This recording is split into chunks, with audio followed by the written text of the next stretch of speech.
ಎಲ್ಲ ದಿಕ್ಕುಗಳಲ್ಲಿ ಇರುವಂತ ದೇವತೆಗಳು ಪ್ರೀತರಾದ್ರೆ ನಿನ್ ಕಿವಿ ಚೆನ್ನಾಗಿ ಕೇಳಿಸುತ್ತೆ, ಕಿವಿಡಿತನ ಬರಲ್ಲ. ಅಬದಿರೋ ಭವತಿ. ಹಾಗೆ ಈ ಸರಸ್ವತಿ ಸ್ವಾಹ ವಾಚಗಂ, ಒಳ್ಳೆಯ ವಾಕು ಮಕ್ಕಳು ಉಂಟಾಗ್ಬೇಕು ಅಂದ್ರೆ ಆ ಸರಸ್ವತಿ ಸ್ತೋತ್ರ ಹೇಳ್ಕೊಡ್ಬೇಕು. ನಮಸ್ತೆ ಶಾರದೆ ದೇವಿ ಕಾಶ್ಮೀರ ಪರವಾಸಿನಿ ತ್ವಾಮಹಂ ಪ್ರಾರ್ಥೆಯೇ ನಿತ್ಯಂ ವಿದ್ಯಾದಾನಕರಿ ಮಮ ಪ್ರಥಮಂ ಭಾರತೀ ನಾಮ ದ್ವಿತೀಯಂಚ ಸರಸ್ವತಿ ತೃತೀಯಂ ಶಾರದೆ ದೇವಿ ಚತುರ್ಥಂ ಹಂಸವಾಹಿನಿ ಪಂಚಮಂ ಜಗದ್ವಿಖ್ಯಾತೆ ಷಷ್ಠಂ ವಾಗೀಶ್ವರಿ ತತ ಕೌಮಾರಿ ಸಪ್ತಮಂ ಪ್ರೋಕ್ತ ಅಷ್ಟಮಂ ಬ್ರಹ್ಮಚಾರಿಣಿ ನವಮಂ ಬುದ್ಧಿದಾತ್ರಿ ಚ ದಶಮಂ ವರದಾಯಿನಿ ಏಕಾದಶೆ ಶುಭ್ರಕಂಠೋ ದ್ವಾದಶೆ ಭುವನೇಶ್ವರಿ ಬ್ರಾಹ್ಮಿ ದ್ವಾದಶ ನಾಮಾನಿ. ಎಪ್ಪಟೆ ನರಹ ಅವ್ರಿಗೆ ಒಳ್ಳೆ ಸುದ್ದಿ ಇದೆಲ್ಲ ಬರುತ್ತೆ ಅಂತ ಇವೆಲ್ಲ ನಮ್ಗೆ ಚಿಕ್ಕವರಿದ್ದಾಗ ಹೇಳ್ಕೊಟ್ಟಿದ್ದು ಸ್ತೋತ್ರಗಳು. ಸರಸ್ವತಿಯ 12 ನಾಮಗಳು, ಹರಿಯ 12 ನಾಮಗಳಿದೆ, ವೈನತೆಯಿಂದ 12 ನಾಮಗಳಿದೆ, ದ್ವಾದಶ ನಾಮಗಳು, ದ್ವಾದಶ ಪಂಜರಿಕಾ ಸ್ತೋತ್ರ ಅಂತಿದೆ ರಾಮನನ್ನು ಕುರಿತು. ಅಗ್ರತ ಪೃಷ್ಠತಶ್ಚೈವ. ಎಷ್ಟು ಸುಂದರವಾಗಿದೆ ಸ್ತೋತ್ರ ಸಾಹಿತ್ಯಗಳು ಇವೆಲ್ಲ ಮಾಡಿಟ್ಟಿರೋದು. ಅದನ್ನೆಲ್ಲ ಪ್ರಾರ್ಥನೆ ಮಾಡಿದ್ರೆ ಅವಳು ಪ್ರೀತಳಾಗಿ ಒಳ್ಳೆಯ ವಾಕ್ ಕೊಡ್ತಾಳೆ. ಸ್ತೋತ್ರಗಳನ್ನು ಹೇಳೋದ್ರಿಂದ ಉಪಯೋಗ ಇದೆಯಾ? ಖಂಡಿತ ಇದೆ. ಅದಕ್ಕಾಗಿ ವಾಕ್ಗೆ ಅಧಿಪತಿ ಸರಸ್ವತಿ. ನಾವು ದಿಕ್ಕುಗಳ ನಮಸ್ಕಾರ ಮಾಡೋದು ಅಷ್ಟೇ, ಒಂದೊಂದು ದಿಕ್ಕುಗಳಿಗೆ. ದಿಗ್ವಪನ ಚೌಲದಲ್ಲಿ ಆಯಾಯ ದಿಕ್ಕುಗಳನ್ನು ಉದ್ದೇಶಿಸಿ ಮಾಡುವಂತಹದ್ದು, ಅದು ಆಯುಷ್ ಕರ್ಮ. ಪೂರ್ವದಲ್ಲಿ ದಿಕ್ಕಿನಲ್ಲಿಟ್ಟು ಆ ಪೂಷಣ್ ಒಬ್ಬ ದೇವತೆ, ಅವನು 12 ಜನ ಇವರಲ್ಲಿ ಇದ್ದಾನವನು, ಆದಿತ್ಯರಲ್ಲಿ ಒಬ್ಬ. ಅವನು is the barber for all the devatas. ನೀನು ಹೇಗೆ ಅಗ್ನಿಗೆ ತೇಜಸ್ಸನ್ನ, ವಾಯುವಿಗೆ ಇವರುಗಳಿಗೆಲ್ಲ ಒಳ್ಳೆ ತೇಜಸ್ಸು ವರ್ಚಸ್ಸು ಎಲ್ಲ ಉಂಟು ಮಾಡ್ತೀಯೋ, ಹಾಗೆ ಈ ನಕ್ಷತ್ರ ಈ ಗೋತ್ರದಲ್ಲಿ ಹೇಳಿ ಆ ಹೆಸರು, ಅವನು ಹುಡುಗನ ಹೆಸರು ಹೇಳ್ಬಿಟ್ಟು ಶರ್ಮನ್, ಅವನಿಗೂ ಅದನ್ನ ನೀಡು ಅಂತ ಹೇಳಿ ಪೂರ್ವ ದಿಕ್ಕು ದಕ್ಷಿಣ ದಿಕ್ಕಿನಲ್ಲಿ ಕೂದಲುಗಳನ್ನ ಇದ್ ಮಾಡಿ ಕಟ್ ಮಾಡುವಂತ. ತಲೆ ಕೂದಲು ಕತ್ತರಿಸಿದ ಮೇಲೆ ಅದು ಮೈಲಿಗೆ, ತಲೆ ಮೇಲೆ ಇದ್ದ ತನಕ ಅಷ್ಟೇ, ಉಗುರು ಅಷ್ಟೇ. ಇವೆಲ್ಲ ಶರೀರದಲ್ಲಿ ಒಳಗಡೆ ಇದ್ದಾಗ ಅದಕ್ಕೆ ದೋಷ ಇಲ್ಲ, ಅದರಿಂದ ಹೊರಗೆ ಬಂದ್ರೆ ಇಟ್ ಈಸ್. ಅದಕ್ಕಾಗಿ ತಲೆ ಕೂದಲು ಕಟ್ಟಾದ್ಮೇಲೆ ಸ್ನಾನ ಮಾಡ್ಬೇಕು. ಈ ಸ್ನಾನ ಮಾಡ್ಬೇಕಾದ್ರೆ ಯಜಮಾನ ಯಾರೋ ತಂದೆ ಬ್ರಹ್ಮಚಾರಿ ಗೊತ್ತಾಯ್ತೆ, ಆ ಕೂದಲನ್ನ ಸಗಣಿ ಮೇಲೆ, ಹಸುವಿನ ಸಗಣಿ ಮೇಲೆ ಆ ಕೂದಲನ್ನ ಇಡಬೇಕು. ದಿಗ್ವಪನದಲ್ಲಿ, ಚೌಲದಲ್ಲಿ ಇದೇ ಪ್ರಧಾನ ಕರ್ಮ ದಿಗ್ವಪನ. ಅದು ಮಾಡಿದ್ಮೇಲೆ ಅವರೆಲ್ಲ ಸ್ನಾನ ಮಾಡಿ ಬರ್ಬೇಕು. ಆ ಬ್ರಹ್ಮಚಾರಿಗೆ ಏನಾದ್ರು ಒಂದು ಸಂಭಾವನೆ ಕೊಡಿಸಿ ಇದ್ ಮಾಡಿ ಮಾಡುವಂತ ದಿಗ್ವಪನ. ಈ ದಿಗ್ವಪನ ಚೌಲದಲ್ಲಿ, ಅದು ನೆಕ್ಸ್ಟ್ ಬಿಟ್ರೆ ಉಪನಯನದಲ್ಲಿ. ಇದಾದ್ಮೇಲೆ 16ನೇ ವರ್ಷ ಗೋದಾನ ಅಂತ, ಅವಾಗ ಈ ಸಮಯಗಳಲ್ಲಿ. ಅದಕ್ಕೆ ಈ ತಲೆ ಕೂದಲು ಕಟ್ ಮಾಡೋದಕ್ಕೂ ಅಷ್ಟೇ, ನೀವು ನಾಪಿತನ ಹತ್ರ ಹೋಗ್ಬೇಕಾದ್ರೆ, ಬಾರ್ಬರ್ ಹತ್ರ ಹೋಗ್ಬೇಕಾದ್ರೆ ದಿವಸಗಳನ್ನು ನೋಡಿ. ದ್ವಿತೀಯ ತೃತೀಯ ಪಂಚಮಿ ಸಪ್ತಮಿ ಸೋಮವಾರ ಬುಧವಾರ ಇಂಥದ್ದು ಒಳ್ಳೆ ದಿವಸಗಳು. ಅದ್ರ ಜೊತೆಗೆ ನಿಮ್ಮ ನಕ್ಷತ್ರಕ್ಕೆ ತಾರಾಬಲ ಇವುಗಳನ್ನು ನೋಡ್ಕೊಂಡು ಆಯುಷ್ ಕರ್ಮ ಮಾಡ್ಕೊಂಡ್ರೆ ಏನಾಗದೆ, ಇವಾಗ ನಿಮ್ಗೆ 80-90 ವರ್ಷ ಇದೆ, ಆಯುಷ್ ಕರ್ಮ ಇದೆಲ್ಲ ನೋಡ್ ಮಾಡಿಸ್ಕೊಂಡ್ಬಿಟ್ರೆ 150 ವರ್ಷ ಇರ್ತೀರೋ ಅಂದ್ರೆ ಇರೋ ದಿವಸ ಚೆನ್ನಾಗಿರ್ತೀರಿ, ಆರೋಗ್ಯವಾಗಿರ್ತೀರಿ. ಅದು ಈಗ ಶತಮಾನಂ ಭವತಿ ಅಂತ ಹೇಳಿದ ತಕ್ಷಣ 200 ವರ್ಷನೇ ಸಾಮಾನ್ಯವಾಗಿ 100. ಇವೆಲ್ಲ ಅರ್ಥ ಇದೆ, ಸುಮ್ಮನೆ ಏನೋ ಅಂತ ಮಾಡಿದ್ದಲ್ಲ. ಸೊ ಅದರಿಂದ ಪ್ರತಿ ಒಂದರಲ್ಲೂ ಕೂಡ ಹಿಂದಿನವ್ರು ಏನ್ ಮಾಡಿದ್ರು ಅದನ್ನ ನಡೆಸ್ಬೇಕು. ಯುಕ್ತ ಆಯುಕ್ತಾ ಅಲೂಕ್ಷ ಧರ್ಮ ಕಾಮಾಸ್ಯು ಯಥಾತೆ ತೇಷು ವರ್ತೇರನ್. ಅವ್ರು ಹೇಗೆ ನಡೆದ್ರು ಜೀವನ, ಆ ರೀತಿ ನೀನ್ ನಡೆಸು. ಏಷ ಆದೇಶ, ಏಷ ಉಪದೇಶ, ಏಷ ವೇದೋಪನಿಷತ್, ಏತದ್ ಅನುಶಾಸನಂ ಏವಮಪಾಸಿತವ್ಯಂ. ಇದ್ದೇ ಮಾಡಬೇಕು, ಹೀಗೆ ನಡೆಸ್ಬೇಕು. ಇದು ಸಂಪ್ರದಾಯ, ಶಿಷ್ಟಾಚಾರ ಇವೆಲ್ಲ ಬಂದಿರೋದು. ಹಿರಿಯರು ನಡೆಸಿರುವಂತಹದ್ದನ್ನ ನೋಡಿ ಅವರ ಆಚರಣೆಯಲ್ಲಿ ಇಟ್ಕೊಂಡಿರೋದನ್ನ ಉಳಿಸ್ಕೊಂಡ್ರೆ ನಾವು ಚೆನ್ನಾಗಿ ಬಾಳ್ತೀವಿ, ಬಾಳಿಗೆ ಸಾರ್ಥಕತೆ ಬರುತ್ತೆ. ಮುಂದೋಗೋಣ. ಆಕೂತ್ಯೈವಾ ಕಾಮಾರ್ಯತ್ವಾ ಸಮೃದ್ಧೇತ್ವಾ मनः प्रजापतये स्वाहा प्राणं वायवे स्वाहा चक्षुः सूर्याय स्वाहा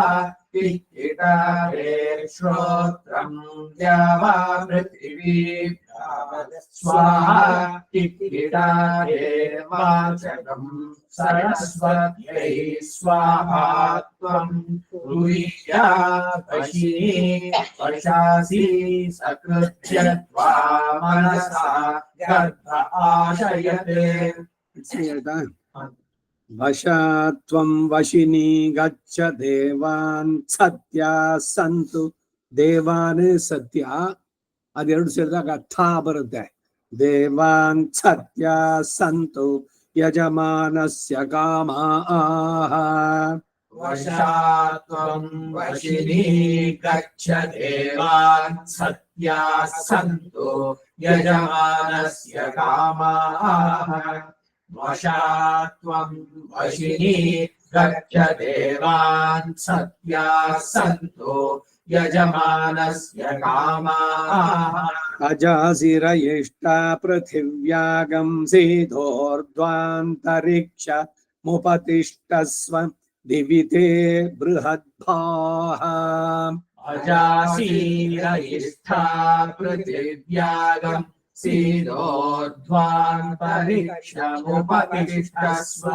दिविते बृहद्भाः अजासीरयिष्ठा पृथिव्यागं सीधोर्ध्वान्तरिक्षमुपतिष्ठस्व दिविते बृहद्भाः अजासि सी दीर्घ ಇಲ್ಲ अजासिरयिष्ठा पृथिव्यागं सीधो पृथिव्यागಂ ಇದೆ ಯಾಕೆ ಮುಂದ್ಗಡೆ ಸಕಾರ ಬಂದಿದೆ ಅದಕ್ಕೆ ಗುಂ ಬಂದಿರೋದು ಅದು ಸ್ವಕಾರ ಏನಾದ್ರು ಸ್ವಾಹ ಅಂತ ಬಂದಿದ್ರೆ ಅಲ್ಲಿ ಗಾವತ್ ಬರೋದು ಸಗ್ಗಸ್ಕಾರಃ ಬಂದಂತೆ पृथिव्यागं सीधोर्ध्वान्तरिक्षं उपतिष्ठस्व दिविते बृहद्भाः अजासिरयिष्ठा पृथिव्यागं सीधोर्ध्वान्तरिक्षमुपतिष्ठस्व दिविते बृहद्भाः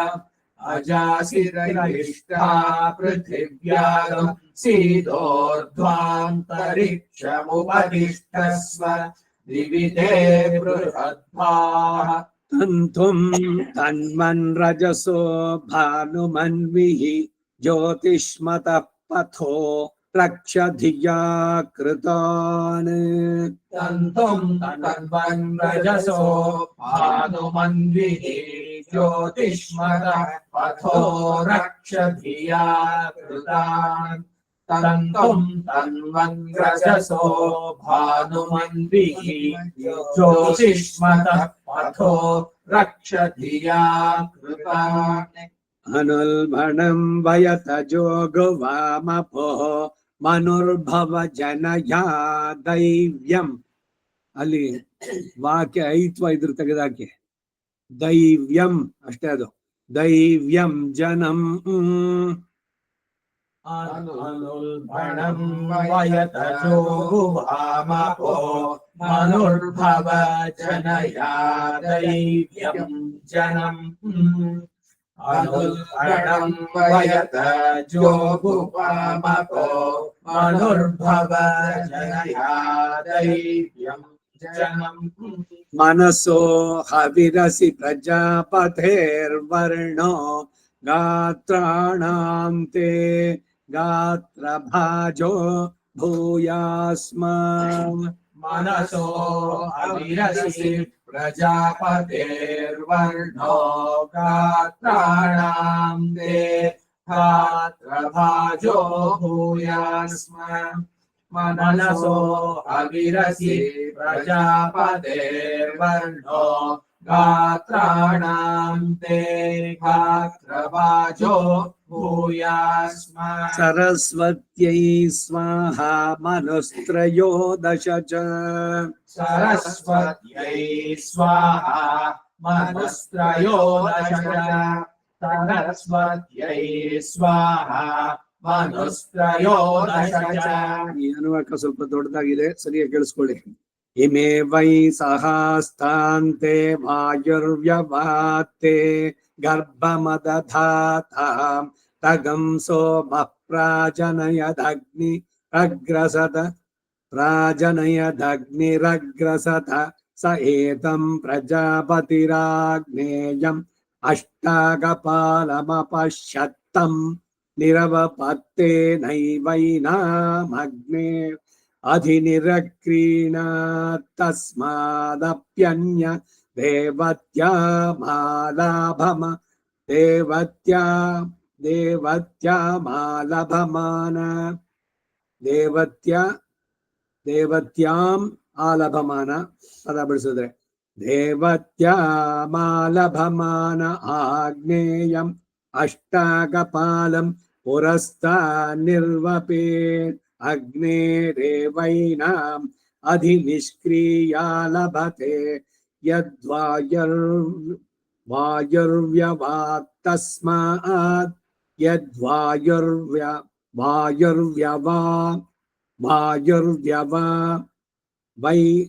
ವಾಯುರ್ವ್ಯವಾ ಮುಂದಿಂದ ತಸ್ಮಾತ್ ವಾಯವ್ಯ ಯದಿ ಮೇ ಗರ್ಭಮದಧಾತ ತಸ್ಮಾದ್ಯಾವ ಪೃಥಿವ್ಯಾ ಯತ್ ಸೋಮ ಪ್ರಾಜನಯದಗ್ನಿರಗ್ರಸತ ತಸ್ಮಾದಗ್ನಿ ಶೋಮೀಯಾ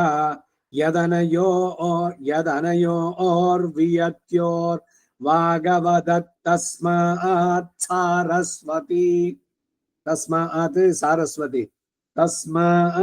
ಸಾರಸ್ವತಿ ಯತ್ ಪ್ರಜಾಪತಿರಗ್ನೇರಧಿ ನಿರಕ್ರೀಣಾತ್ ತಸ್ಮಾತ್ ಪ್ರಾಜಾಪತ್ಯಾಸಾವಾ ಎಲ್ಲ ದೀರ್ಘಗಳು ಏಷ ಸರ್ವದೇವತ್ಯ ಯದಜ ವಶ ವಾಯವ್ಯಾಮಾಲಭೇತ ಭೌತಿಕಾಮೋ ವಾಯುರ್ವೈಕ್ಷೇಪಿಷ್ಟ ಶಕಾರ ಅಲ್ಪ ಪ್ರಾಣ ಇಲ್ಲಿ ಮಹಾಪ್ರಾಣ ಇಲ್ಲ ದೇವತಾ ವಾಯುಮೇವ ಸ್ವೇನ ಭಾಗಧೇಯೇನೋಪಧಾವತಿ ಸ ಏವೈನಂ ಭೂತಿಂಗಮಯತಿ ದ್ಯಾವಾ ಪೃಥಿವ್ಯಾಮಾಲಭೇತ ಕೃಶಮಾಣ ಪ್ರತಿಷ್ಠಾ ಕಾಮೋ ದಿವ ಏವಾಸ್ಮೈ ಪರ್ಜನ್ಯೋ ವರ್ಷತಿ ವ್ಯಸ್ಯಾಮೋಷಧಯೋ ರೋಹಂತಿ ಸಮರ್ಧುಕಮಸ್ಯ ಸಸ್ಯಂ ಭವತಿ ಅಗ್ನಿ ಶೋಮೀಯಂ ಸಸ್ಯಗಳಿಗೆ ಉಂಟಾಗುತ್ತೆ ಇದ್ದನು ಕೂಡ ಒಂದಕ್ಕೊಂದಕ್ಕೆ ನೋಡ್ಬೋದು. ಈಗ ಆಕಾಶಾತ್ ವಾಯುರಗ್ನಿ ಅಗ್ನಿರಾಪ ಅದ್ಯ ಪೃಥಿವ್ಯಾ ಓಷಧಯ ಪೃಥಿವಿಯಿಂದ ಔಷಧಗಳು ಸಸ್ಯಂ ಸಮರ್ಧುಕಮಸ್ಯ ಸಸ್ಯಂ ಭವತ್ಯಗ್ನಿ ಶೋಮೀಯಂ ಆಲಭೇತ ಯಃ ಕಾಮಯೇತಾನ್ನವ ನನ್ನಾದಸ್ಯಾಮಿತಿ ಯಃ ಕಾಮಯೇತ ಅನ್ನದಾಸ್ಯಾಮಿತಿ ಅಗ್ನಿನೈವಾನ್ನಮವರುಂದೆ. ಗೊತ್ತಾಯ್ತೆ? ಕಂಟಿನ್ಯೂಟಿ. ಸಮರ್ಧುಕಮಸ್ಯ ಸಸ್ಯಂ ಭವತ್ಯಗ್ನಿ ಶೋಮೀಯಾಮಾಲಭೇತ ಯಃ ಕಾಮಯೇತಾನ್ನವಾನನ್ನಾದಸ್ಯಾಮಿತ್ಯಗ್ನಿನೈವಾನ್ನಮವರುಂದೆ ಸೋಮೇನಾನ್ನದ್ಯಮನ್ನವಾನೇವಾನ್ನಾದೋ ಭವತಿ. ಸೋಮೇನ ಅನ್ನಾದ್ಯಂ ಅನ್ನವಾನ್ ಏವ ಅನ್ನದೋ ಭವತಿ. ಗೊತ್ತಾಯ್ತೆ? ಸಾರಸ್ವತಿ ಮಾಲಭೇತ ಯ ಈಶ್ವರೋ ವಾಚೋ ವದಿತೋ ಸನ್ ವಾಚಂ ನ ವದೇದ್ವಾಗ್ವೈ ಸರಸ್ವತಿ ಮೇವ ಸ್ವೇನ ಭಾಗಧೇಯೇನೋಪಧಾವತಿ ಸೈವಾಸ್ಮಿನ್ ವಾಚಂ ದಧಾತಿ ಪ್ರಾಜಾಪತ್ಯಮಾಲಭೇತ ಯಃ ಕಾಮಯೇತಾವ ಅನಭಿಜಿತಮಭಿಜಯೇಯಮಿತಿ ಯಃ ಕಾಮಯೇತಾನಭಿಜಿತಮಭಿಜಯೇಯ ಇತಿ ಪ್ರಜಾಪತಿಃ ಸರ್ವಾ ದೇವತಾ देवताभिरेवानभिजत् येवानभिजितम् देवताभिरेवानभिजितमभिजयति वायं व्ययोपकरोति वायोरेवैनामवरुद्ध्या लभता आकोत्यैत्वा कामायत्वेत्याह यथा यजुरेवैतत्किक्किटाकारं जुहोति किक्किटाकारेण वै ग्राम्या पशवो रमन्ते प्रारण्या पतन्ति यत्किक्किटाकारं जुहोति ग्राम्याणां पशूनां धृत्यै पर्यज्ञो क्रियमाणे जुहोति जीवन्ति मे वैनागं सुवर्गं लोकं गमयति त्वं तुरीया वशिनी वशासीत्या देवत्रैवैनां गमयति सत्या सन्तु यजमानस्य कामा इत्याहैष वै कामो यजमानस्य यदना आर्त उदृचं गच्छति तस्मादेव महाजासि रयिष्ठेत्याहैष्वे वैनां लोकेषु प्रतिष्ठापयति दिवि ते बृहद्भा इत्याह सुवर्ग एवास्मै लोके ज्योतिर्दधाति तन्तुं तन्वन् रजसो ಭಾನುಮನ್ವಿಹಿತ್ಯಾ. ಇವನ್ ಗಮನಿಸಿದ್ದು ಸರಿಯಾಗಿ ಆ ಹಿಂದಿನ ಅನುವಾಕ ಹೇಳಿದ್ವಲ್ಲ, ಅಲ್ಲಿ ಹೇಳಿದಕ್ಕೆ ಏನೇನು ಇತ್ಯಾಹ ಅಂತ ಒಂದೊಂದಕ್ಕೂ ಎಕ್ಸ್ಪ್ಲನೇಷನ್ ಕೊಡ್ತಾ ಇದ್ದಾರೆ ಇಲ್ಲಿ. ಅಲ್ಲಿ ಹಿಂದೆ ಬಂತು ಇಲ್ವಾ ತಂತುಂ ತನ್ವನ್ ರಜಸೋ, ಅದು ಯಾಕೆ ಅನ್ನೋದು ಹೇಳ್ತಾ ಇದೆ ಇಲ್ಲಿ. ತಂತುಂ ತನ್ವನ್ ರಜಸೋ ಭಾನುಮನ್ವಿಹಿತ್ಯಾ ಹೇಮಾನೆ ವಾಸ್ಮೈ ಲೋಕಾನ್ ಜ್ಯೋತಿಷ್ಮತಃ ಕರೋತ್ಯನುಲ್ಬಣಂ ವಯತಜೋಗುವಾಮಪಯಿತ್ಯಾಹ ಯದೇವ ಯಜ್ಞ ಉಲ್ಬಣಂ ಕ್ರಿಯತೆ ತಸ್ಯೈವೈಷಾ ಶಾಂತಿರ್ಮನುರ್ಭವ ಜನಯಾ ದೈವ್ಯಂ ಜನಮಿತ್ಯಾಹ ಮಾನವ್ಯೋ ವೈ ಪ್ರಶಾಸ್ತಾ ಏವಾದ್ಯಾ ಕುರುತೆ ಮನಸೋ ಹವಿರಸೀತ್ಯಾಹ ಸ್ವಗಾಕೃತ್ಯೈ ಗಾತ್ರಾಣಾಂತೆ ಗಾತ್ರಭಾಜೋ ಭೂಯಾಸ್ಮೇತ್ಯಾ ಆಶಿಷಮೇವೈತಾಮಾಶಾ ಆಸ್ತೆ ತಸ್ಯೈವ ಏತಸ್ಯ ಏಕಮೇವಾ ದೇವಯಜನಂ.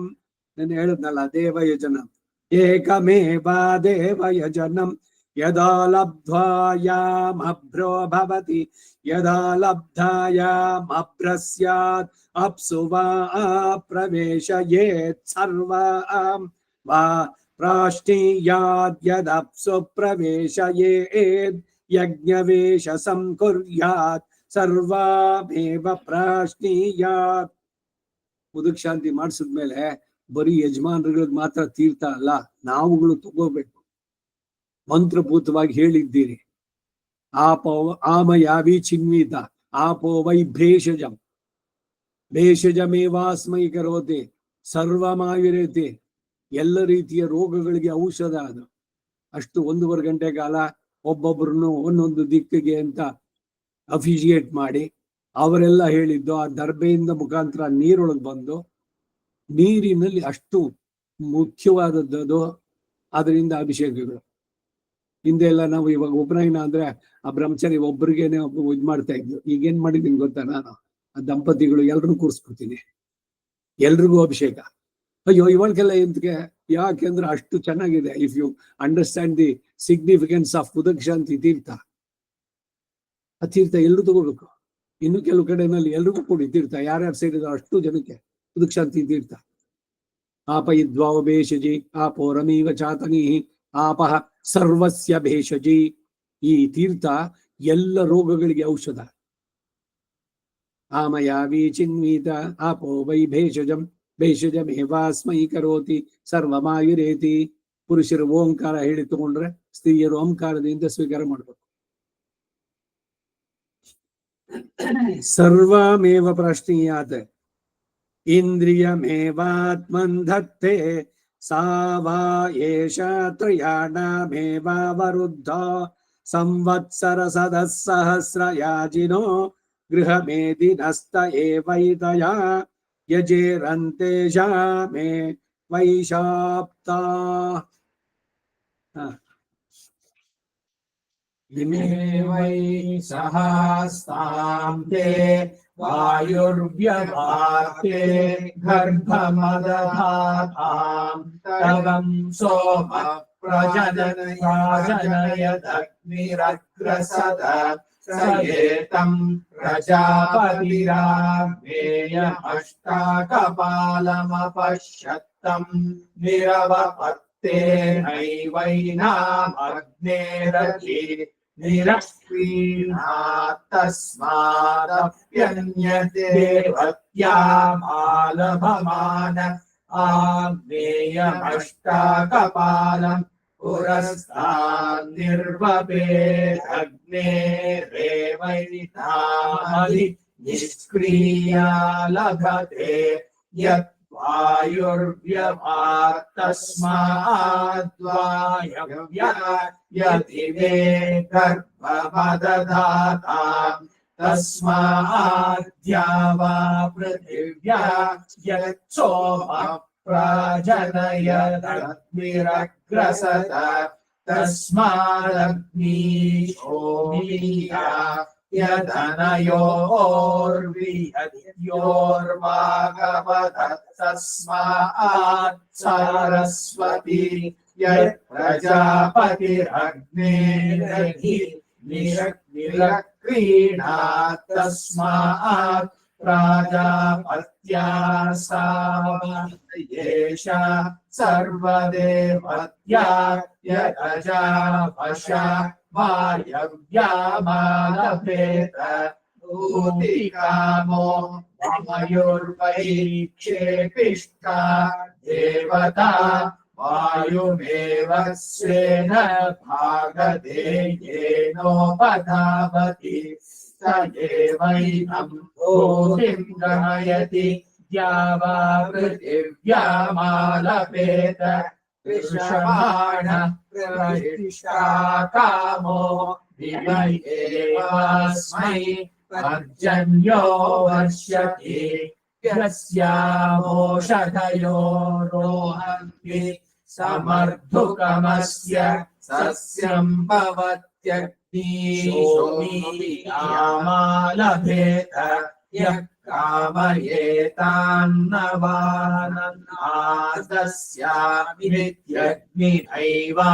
कामयेतान्नवानन्नादस्यामित्यग्निनैवान्नमवरुन्धे सोमेनान्नाद्यमन्नवानेवान्नादो भवति सारस्वतीमालभेत य ईश्वरो वाचो वदितो संवाचं न वदेद्वाग्वै वाचं न वदेत् वाचं न वदेद्वाग्वै सरस्वती सरस्वतीमेव स्वेन भागधेयेनोपधावति सैवास्मिन् वाचं ददाति प्राजापत्यामालभेत यः कामयेतानभिजितमभिजयेयमिति अभिजितमभिजयेयमिति अभिजितमभिजयेयमिति प्रजापतिः सर्वा देवताभिरेवानभिजितमभिजयति वायव्ययो वा करोति वायोरेवैनामहरुद्यालभत आकूत्यैत्वा कामाय त्वेत्याह यथा यजुरेवैतत् किरीटाकारं जुहोति किरीटाकारेण वै ग्राम्या पशवो रमन्ते प्रारण्या पतन्ति किरीटाकारं जुहोति ग्राम्याणां पशूनां धृत्यै पर्यग्नौ क्रियमाणे जुहोति जीवन्ति देवैनागम् सुवर्गं लोकं गमयति त्वं तुरीया वशिनी वाशासीत्याह देवत्रैवैनां गमयति सत्याः सन्तु यजमानस्य कामा इत्याहैष वै कामो यजमानस्य यदनः उद्रचं गच्छति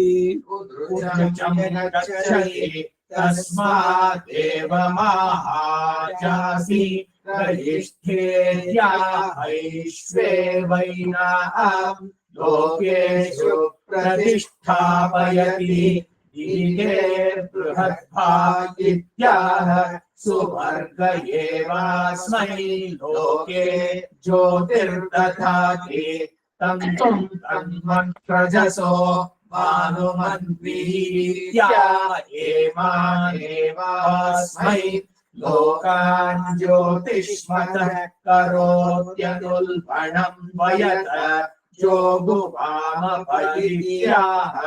यदेव यज्ञ उल्बणं क्रियते तस्यैवैषा शान्तिर्मनुर्भव जनयादैर्यं जनमित्याह मानव्यो वै प्रजास्ता येवाद्या कुरुते ಒಂದು ನಿಮಿಷ ಬೇಕಿಂಗ அந்த ಸ್ಕೂಟರ್ ಯಾರ್ದಂಗೆ ಹಾಕಿದ್ದೆ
என்ன ஆனந்தகுமார் எப்படி இருக்கீங்க? தானே வைக்கோம்ல வருதேப்பா அது 24 ஜூலை இங்க கல்றோமா ಶ್ರಾವಣ மாசம் ಶ್ರಾವಣ ದ್ವಿತೀಯத்துல அங்க இருக்கிறோம். ஐ சி வாங்க வாங்க வரணுமா? ஜூலை 24th. ஆமாமா ஜூலை 24th இங்க கிளம்புறோம். சோ 2 days அண்ணா. அங்க என்ன ஆக்சுவலி அன்னைக்கு அமாவாசை இங்க. சோ இங்க अर्ली மார்னிங் ரீச் ஆறதானே பண்ணலாமே அமாவாசை கட்டல. இங்கே பண்ணிடுறேன் மாமா, இங்கே எல்லாம் பண்ணிட்டே வருது. சரி சரி அது இங்க இன்னைக்கு இங்க சங்கிரமணம் மாமா. சரி சரி இங்கிருந்தா எங்கிருந்தாக்க அங்க அந்த பஞ்சாங்கத்து பிரகாரம் யூ ஃபாலோ. இப்ப நான் சொன்னேன், இப்ப ஸ்ரீரங்கத்துக்கு போனாக்கா வி மஸ்ட் ஃபாலோ வாக்கிய பஞ்சாங்க. ಈ ಸಿದ್ಧಾಂತ ಮುಖ ಕೂಡಾದೆ. ಯಾಕೆ ಅಂದ್ರೆ ದ್ರವಿಡ ದೇಶೇ ಸೌರಮಾನೋ ಗ್ರಾಹ್ಯ, ಉತ್ತರದಲ್ಲಿ ಬಾರ್ಹಸ್ಪತ್ಯಮಾನೋ ಗ್ರಾಹ್ಯ ಅಂತಿದೆ. ಆ ರೀತಿ ಕಂಡಿರ್ಬೇಕು. ಇದಂ ವಿಷ್ಣುರ್ ವಿಚಕ್ರಮೆ ಶ್ರೇಧಾ ನಿದದೆ ಪದಂ ಸಮೂಢಮಸ್ಯ ಪಾದಂ ಸುರೇ ಎಂದರ್ಥ ಕ್ವೆಶ್ಚನಿಂಗ್ मनसो भगीरसीत्याह स्वगात्रत्यैगात्राणां ये गात्रभाजो भूयास्मेत्याशिषमेवैतामाशास्ते तस्यैवा एतस्या एकमेवा देवयजनम् यदा लब्धायामभ्रो भवति यदा लब्धायामभ्रस्यादप्सु प्रवेशयेत् सर्वां वा प्राज्ञीयाद्यदप्सु प्रवेशयेद्यज्ञमेषसम् कुर्यात् सर्वामेव प्राश्नीयादिन्द्रियमेवात्मन्धत्ते सा वा एषा त्रयाणामेवावरुद्धा संवत्सरसहस्रयाजिनो गृहवेदिनस्त एवैतया यजेरन्तेषा देवैशाप्ता।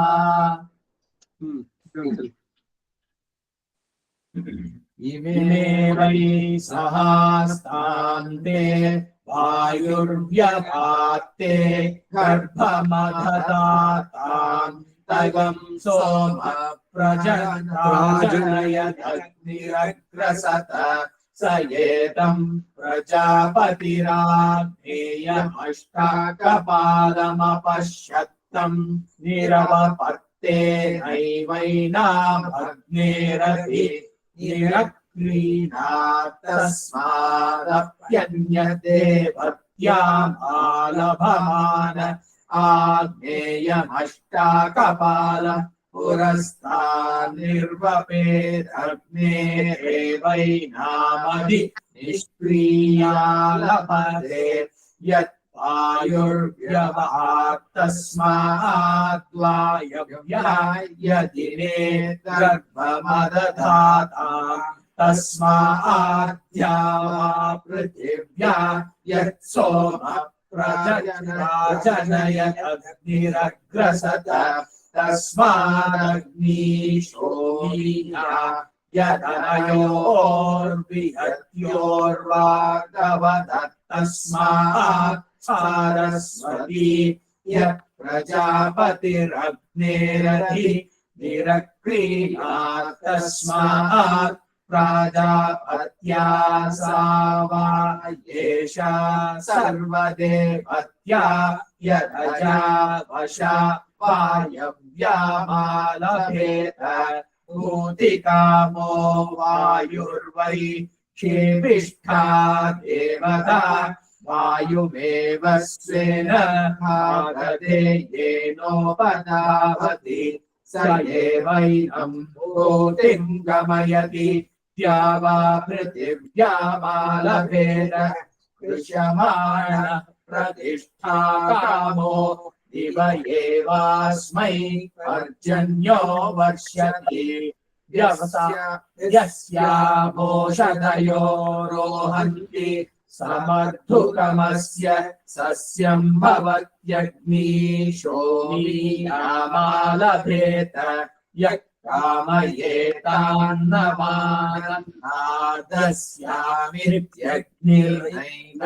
इत्यग्निनैवैनान्नमवरुन्धे इत्यग्निनैवान्नमवरुन्धे सोमेनान्नाद्यमन्नवानेवान्नादो भवति सारस्वतीमालभेत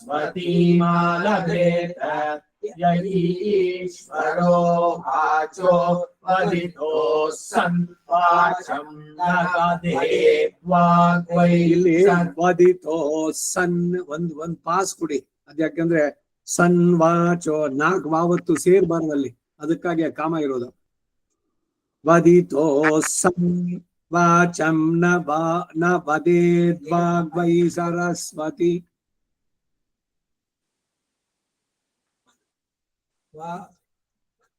ಯ ಈಶ್ವರೋ ವಾಚೋ ವದಿತೋ ಸನ್ य ईश्वरो वाचो वदितो सन् वाचं न वदेद्वाग्वै सरस्वती सरस्वतीमेव स्वेन भागते येनोपधावति सैवास्मिन् वाचं दधाति प्राजापत्य नित्यामालभेद यः कामयेतानभिजितमभिजये यमिति प्रजापतिः सर्वा देवता देवताभिदेवानाभिजति देवताभिदेवानभिजितमभिजयति वायव्ययोपाकरोति वायो देवैनामवरुध्यावत आकूत्यैर्वा कामायत्वेत्याह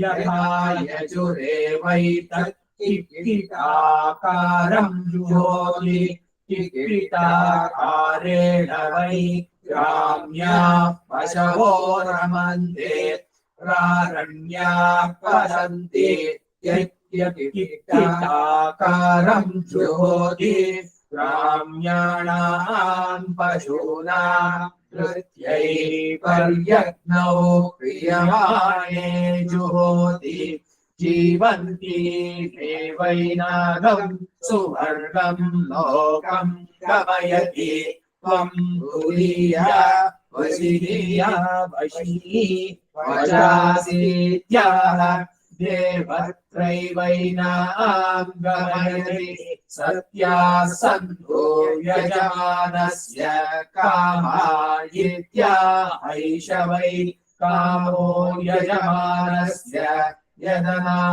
यदनार्दपुरुषं गच्छति तस्मादेव महाचासि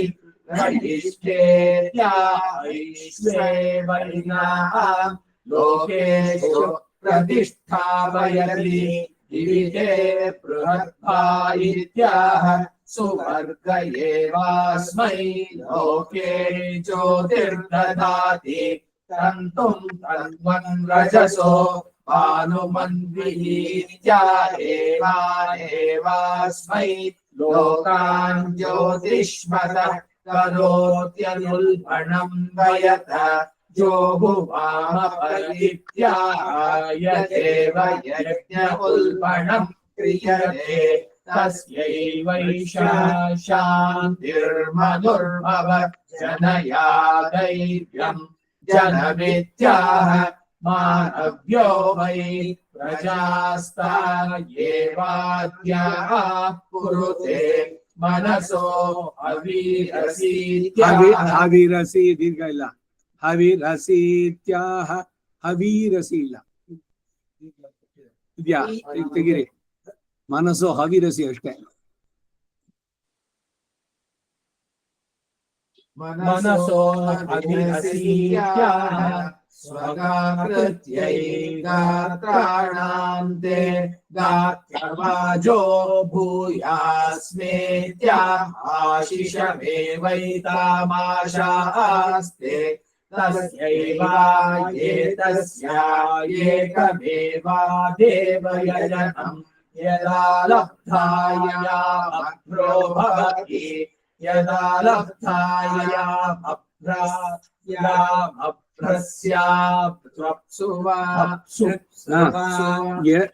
ಯದಾ ಲಬ್ಧಾಯಾಮ್ ಅಭ್ರಸ್ಯಾತ್ ಅಪ್ಸುವಾ ಪದ ಬಿಡಿಸಿದ್ರೆ ಯದಾ ಲಬ್ಧ ಹೇಳಿ यदा लब्धायाम् अभ्रस्यात् अप्सुवा प्रवेशयेत् सर्वां वा प्राश्नीयाद्यदप्सु प्रवेशयेत् यज्ञवेशसं कुर्यात् सर्वामेव प्राश्नीयादिन्द्रियमेवात्मन् दत्ते सा वा येषा त्रयाणामेवावरुद्धा संवत्सरसहस्रयाजिनो गृहमेधिनस्त एवैतया यजेरन्तेषामेवैषाप्ता ಇನ್ನೊಂದ್ಸರಿ ಹೇಳಿ ಏಷಾ ತ್ರಯಾಣಾಮಿಂದ ಕಡೆಯಲ್ಲಿ ಎರಡು ಲೈನು येषा त्रयाणामेवावरुद्धा संवत्सरसहस्रयाजिनो गृहमेधिनस्त एवैतया यजेतरन्तेषामेवैषाप्ता यत्स्वेन सारस्वतीमालभेत यः कामायत्वा कामोपयित्यभ्रो द्विचत्वारिगं शच्च यस्वेन सारस्वतीमालभेत यः कामायत्वा कामोपयित्यभ्रो द्विचत्वारिगं शच्च यस्वेन सारस्वतीमालभेत यः कामायत्वा कामोपयित्यभ्रो द्विचत्वारिगं शच्च चित्तं च चित्तिश्च चित्तं च चित्तिश्च चित्तं च चित्तिश्च ಯಜುರಾರಣ್ಯಕದಲ್ಲಿ ತೃತೀಯ ಪ್ರಶ್ನೆ 12ನೇ ಅನುವಾಕ ಪುರುಷ ಸೂಕ್ತ. ಏನು ಸಿಂಪಲ್ ಪುರುಷ ಸೂಕ್ತ ಮುಂದಕ್ಕೆ ಹೋಗೋಣವಾ ಅಂತಂದ್ರೆ ತುಂಬಾ ಜನ ಪುರುಷ ಸೂಕ್ತದಲ್ಲಿ ಮಿಸ್ಟೇಕ್ ಮಾಡ್ತೀರಿ. ಅದರಿಂದ ಸ್ವಲ್ಪ ಸ್ವರಗಳನ್ನು ಸರಿಯಾಗಿ ಗಮನಿಸಿ. ಒಂದ್ಸಲಿ ರಂಗಪ್ರಿಯ ಸ್ವಾಮಿಗಳ ಹತ್ರ ಹೋಗಿದ್ದೆ ಆರಾಧನೆ ಇದಕ್ಕೆ, ಇನ್ನು ಯಾರು ಬಂದಿದ್ರಲ್ಲ, ಹೇಳಿದ್ರು ಎಲ್ಲ ಆದ್ಮೇಲೆ ತೀರ್ಥ ಕೊಟ್ಬಿಟ್ಟು ಒಬ್ಬರಿಗೆ ಒಂಚೂರು ಸರಿ ಪಂಕ್ಯಪ್ಪ ಪುರುಷ ಸೂಕ್ತತಿ ಅಂದ್ರು ಅವರು. ಬರುತ್ತಲ್ಲ ಸಹಸ್ರ ಶೀರ್ಷ ಪುರುಷ. ಬ್ರಹ್ಮಯಜ್ಞದಲ್ಲಿ ಏನು ಬರ್ಲಿಲ್ಲ ಅಂದ್ರೆ ಬರೀ ಪುರುಷ ಸೂಕ್ತನಾರು ಹೇಳು ಅಂತ ಹೇಳಿದ್ರೆ ಅಷ್ಟು ಇಂಪಾರ್ಟೆನ್ಸ್ ಪುರುಷ ಸೂಕ್ತಕ್ಕೆ. ಅದರಿಂದ ಬಹಳ ಸರಿಯಾಗಿ ಸ್ವರ ಸಹಿತವಾಗಿ ಅಲ್ಪ ಪ್ರಾಣ ಮಹಾಪ್ರಾಣಗಳು ಇವುಗಳನ್ನೆಲ್ಲ ಗಮನಿಸಿ ಆಮೇಲೆ ಹೇಳ್ಬೇಕಾದ. ಸಹಸ್ರ ಶೀರ್ಷ ಪುರುಷ ಸಹಸ್ರಾಕ್ಷ ಸಹಸ್ರಪಾತ್ ಸಭೂಮಿಂ ವಿಶ್ವತೋ ವೃತ್ವ ಭೂಮಿಂ ವಿಶ್ವತೋ ಅನುದಾತ ಕೇಳಿಸ್ಬೇಕಾದ. ಸಭೂಮಿಂ ವಿಶ್ವತೋ ವೃತ್ವ ಅತ್ಯತಿಷ್ಠದ್ದಶಾಂಗುಲಂ ಪುರುಷ ಏವೇದಗಂ ಸರ್ವಂ ಯದ್ಭೂತಂ ಯಚ್ಚ ಭವ್ಯಂ ಉತಾಮೃತತ್ವಸ್ಯೇಷಾನ ಯದನ್ನೇನ ತಿರೋಹತಿ ಏತಾವಾನಸ್ಯ ಮಹಿಮಾ ಅಥೋಜ್ಜಾಯಾಗಶ್ಚ ಪುರುಷಃ. ಇಲ್ಲಿ ಪುರುಷ ಎಲ್ಲ ಕಡೆನೂ ಪುರುಷ ಅಲ್ಲ, ಅಲ್ಲಿ ಅದಕ್ಕೆ ಅಡಿಗುರುವಿನಲ್ಲಿ ಬಂದಿದೆ ಅನ್ಯತ್ರ ಪುರುಷ ಅಂತ ಬಂದಿದ್ದು. ಅಥೋಜ್ಜಾಯಾಗಶ್ಚ ಪುರುಷಃ ಆದೋಸ್ಯ ವಿಶ್ವಭೂತಾನಿ ತ್ರಿಪಾದಸ್ಯಾಮೃತಂ ದಿವಿ ತ್ರಿಪಾದೋರ್ಧ್ವ ಉದೈತ್ ಪುರುಷ ಪಾದೋಸ್ಯೇಹ ಭವಾತ್ ಪುನಃ ಭವಾತ್ ಪುನಃ. ಭಾವುದಾತ್ತ ಭಾನುದಾತ್ತ. ತಥೋ ವಿಶ್ವಂ ವ್ಯಕ್ರಾಮತ್ ವಿಶ್ವಂ ಅನುನಾಸಿಕ ವಿಶ್ವಂ ವ್ಯಕ್ರಾಮತ್ ಸಾಶನಾನಶನೇ ಅಭಿ ಎಲ್ಲವೂ ಅನುದಾತ. ತಸ್ಮಾದ್ ವಿರಾಡ ಜಾಯತ ವಿರಾಜೋ ಅಧಿಪುರುಷಃ ಸ ಜಾತೋ ಅತ್ಯರಿಚ್ಯತ ಪಶ್ಚಾತ್ ಭೂಮಿಮಥೋ ಪುರಃ ಯತ್ಪುರುಷೇಣ ಹವಿಷಾ ದೇವಾ ಯಜ್ಞಮತನ್ವತ ವಸಂತೋ ಅಸ್ಯಾಸೀರಾಜ್ಯಂ ಗ್ರೀಷ್ಮ ಇದ್ಮ ಶರದ್ಭವಿಃ ಸಪ್ತಾಸ್ಯಾಸನ್ ಪರಿಧಾಯಾಃ ತ್ರಿಸಪ್ತ ಸಮಿಧ ಕೃತಾಃ. ಮೊದಲನೇ ತ್ರಿಸ್ಸಹ ತ್ರಿಹಿ ಅದಕ್ಕೆ ಮಾತ್ರ 10 ಅಕ್ಷರ, ಎರಡನೇದಕ್ಕೆ ಸಾಕ್ ಸಾವತ್ ಹೇಳಬಾರ್ದು. ತ್ರಿಸಪ್ತ ಸಮಿಧ ಕೃತಾಃ ದೇವಾಯಜ್ಞಂ ತನ್ವಾನಾಃ ಅಬಧ್ನನ್ ಪುರುಷಂ ಪಶುಂ ತಂ ಯಜ್ಞಂ ಬರ್ಹಿಷಿ ಪ್ರೋಕ್ಷನ್ ಪುರುಷಂ ಜಾತಮಗ್ರತಃ ತೇನ ದೇವಾ ಅಯಜಂತ ಸಾಧ್ಯ ಋಷಯಶ್ಚ ಯೇ ತಸ್ಮಾದ್ಯಜ್ಞಾತ್ ಸರ್ವ ಉತಃ ಸಂಭೃತಂ ವೃಷರಾಜ್ಯಂ ಪಶುಗಸ್ತಾಗಶ್ಚಕ್ರೆ ವಾಯವ್ಯಾನೇ ಆರಣ್ಯಾನ್ ಗ್ರಾಮ್ಯಾಶ್ಚ ಯೇ ತಸ್ಮಾದ್ಯಜ್ಞಾತ್ ಸರ್ವ ಉತಃ ಸರ್ವ ಉತಃ. रुचः सामानि जग्गिरे छन्दगंसि जग्गिरे तस्मात् यजुस्तस्मादजायत तस्मादश्वा अजायन्त एकेचो भयादत गावोह जग्गिरे तस्मात् तस्माज्जात अजावयः यत्पुरुषं यददुः कतिधा व्यकल्पयन् मुखं किमस्य कौ बाहु कावोरूपधा उच्यते ब्राह्मणोऽस्य मुखमासीत् बाहुराजन्यः कृतः ओरोतधस्य यद्वैश्यः पद्भ्यागं शूद्रो अजायत चन्द्रमा मनसो जातः चक्षोः सूर्य ಅದಕ್ಕಾಗಿ ಸಾಕ್ಷಾವತ್ತು ವಿಸರ್ಗ ಸಂಧಿಯಾದಾಗ ಚಕ್ಷೋಃ ಸೂರ್ಯೋ ಅಜಾಯತ ಮುಖಾದಿಂದ್ರಶ್ಚಾಗ್ನಿಶ್ಚ ಪ್ರಾಣದ್ವಾಯುರಜಾಯತ ನಾಭ್ಯಾ ಆಸೀದಂತರಿಕ್ಷಂ ಶೀರ್ಷ್ಣೌ ದ್ಯೌಃ ಸಮವರ್ತತ ದ್ಯೌಃ ಸಮವರ್ತತ ಶೀರ್ಷ್ಣೌ ದ್ಯೌಃ ಸಮವರ್ತತ ಮಕಾರ ಉದಾತ್ತ ಸಮವರ್ತತ पद्भ्यां भूमिर्दिश श्रोत्राति दिशः श्रोत्र पद्भ्यां भूमिर्दिश श्रोत्राति तथा लोकागम्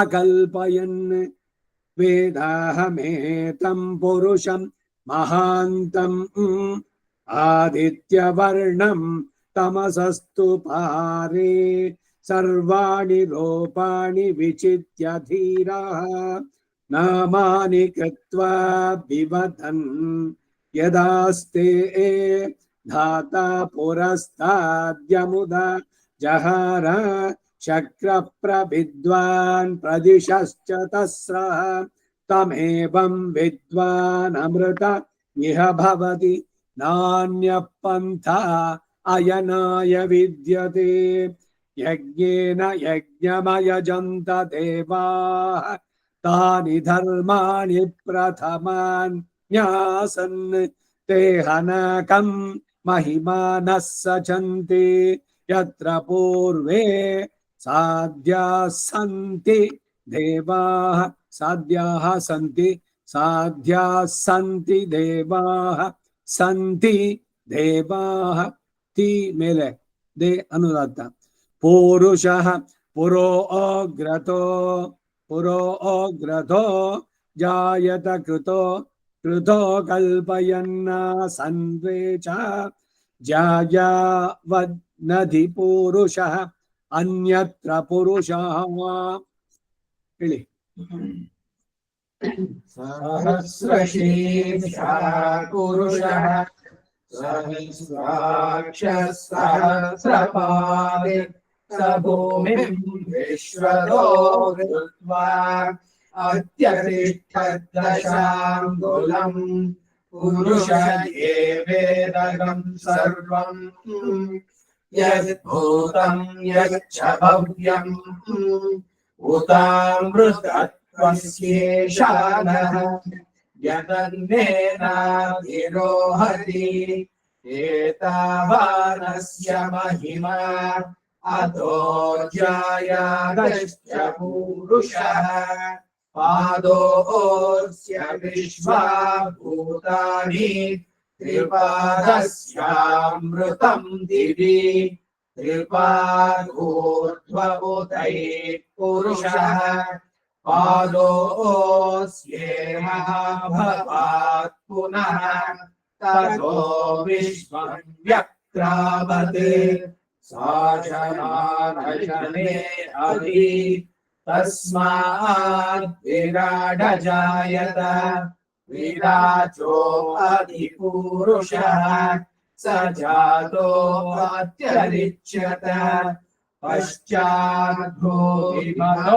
पुरः यत् पुरुषेण हविषा देवा यज्ञमतन्वत वसन्तो अस्यास्ति राज्यम् ग्रीष्म इद्मः शरद्रविः सप्तास्यासन् परिधयः त्रिसप्तसमिदः कृताः देवा यज्ञम् तन्वानाः अभक्षन् पुरुषम् पशुम् तम् यज्ञम् हविषि प्रोक्षन् पुरुषम् जातमग्रतः तेन देवा अयजन्त साध्या ऋषयश्च ये तस्मात् यज्ञात् सर्वहुतः सम्भृतम्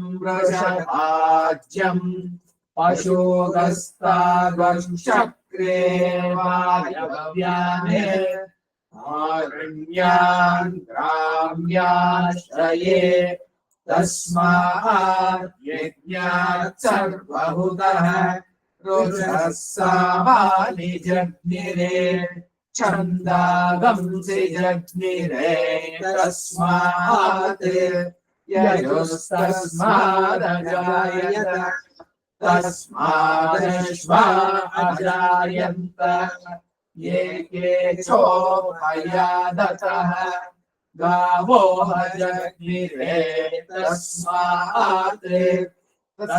तस्माच्चाता अजावयः यत्पुरुषं यददुः परिधाव्यकल्पयन्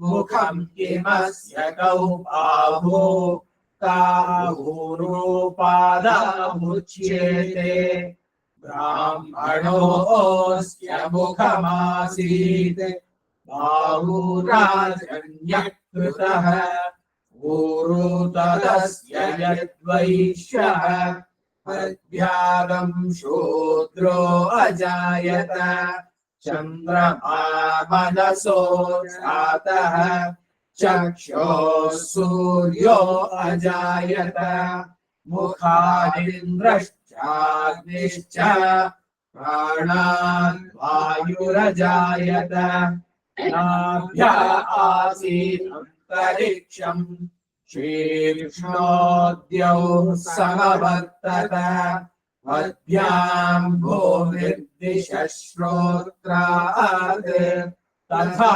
लोकागम् अकल्पयन् वेदाहमेतम् पुरुषम् महान्तम् आदित्यवर्णम् तवसस्तु पारे सर्वाणि रूपाणि विचित्य धीरः नामानि कृत्वा विवदन्यदास्ते धाता पुरस्ताद्यमुदा जहार शक्रः प्रविद्वान् प्रदिशश्च तस्रः तमेवम् विद्वान् अमृत इह भवति नान्यः पन्था अयनाय विद्यते यज्ञेन यज्ञमयजन्त देवाः तानि धर्माणि प्रथमान्यासन् ते अनाकम् महिमानः सचन्दे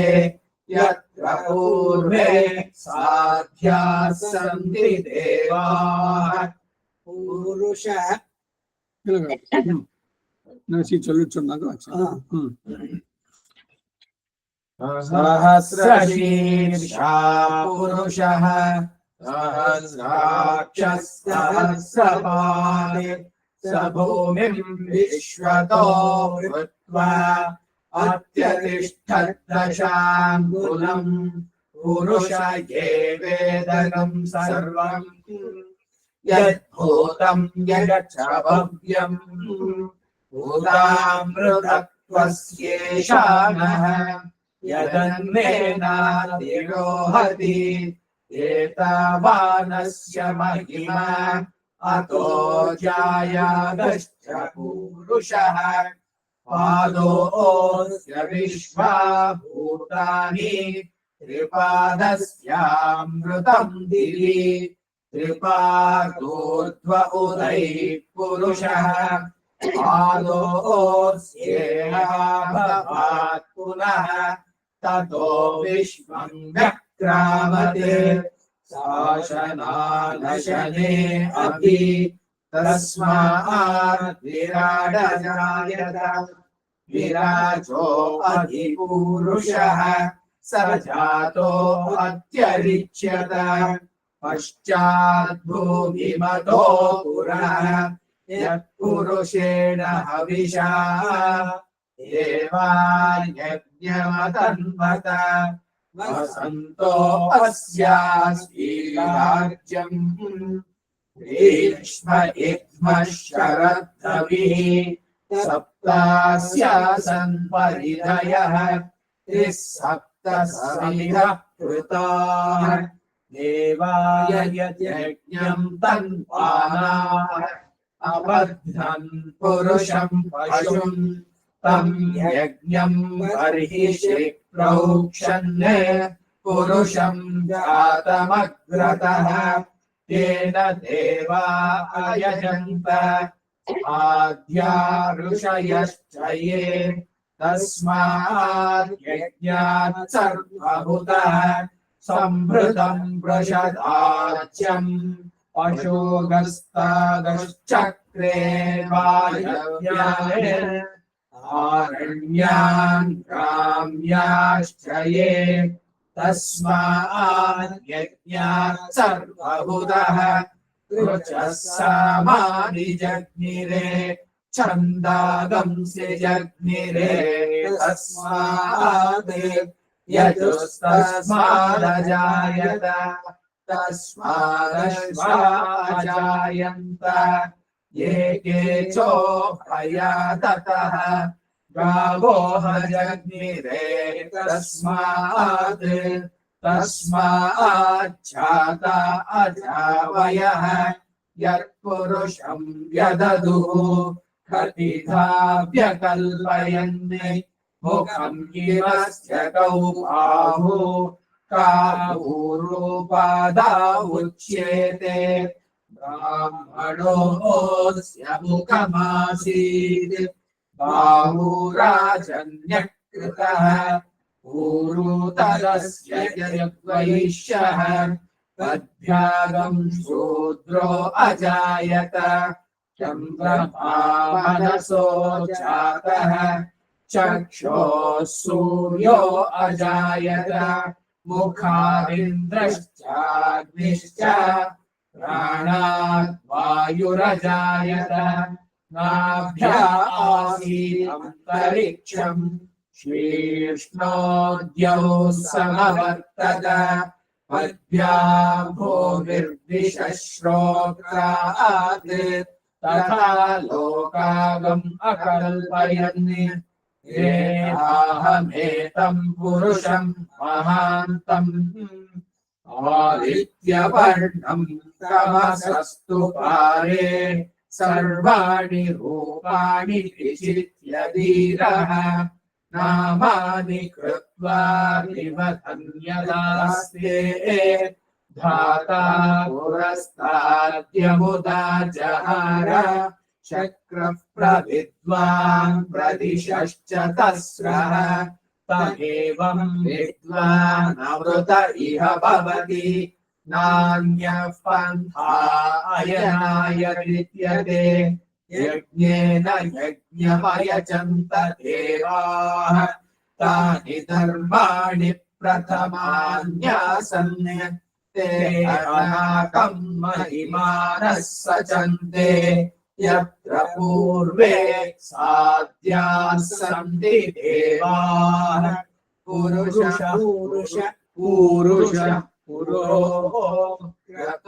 जायत कृतो कल्पयन्नासन्त्वे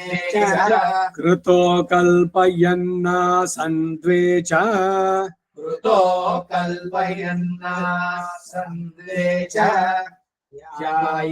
जायानदि पुरुषः अन्यत्र पुरुषः जाया नदी वकर्म नकर्म दे ना जायानधिपूरुषः अन्यत्र पुरुषः जायानधिपूरुषः पूरुषः अन्यत्र पुरुषः अद्यः सम्भूतः पृथिव्यैरसाच्च अद्यः सम्भूतः पृथिव्यैरसाच्च अद्यः सम्भूतः पृथिव्यैरसाच्च नमो ब्रह्मणे धारणं मे अस्त्वनिराकरणं धारयिता भूयासं कर्णयो श्रुतं माच्योर्ध्वं ममामुष्यवो हरि ओम श्रीकृष्णार्पणमस्तु।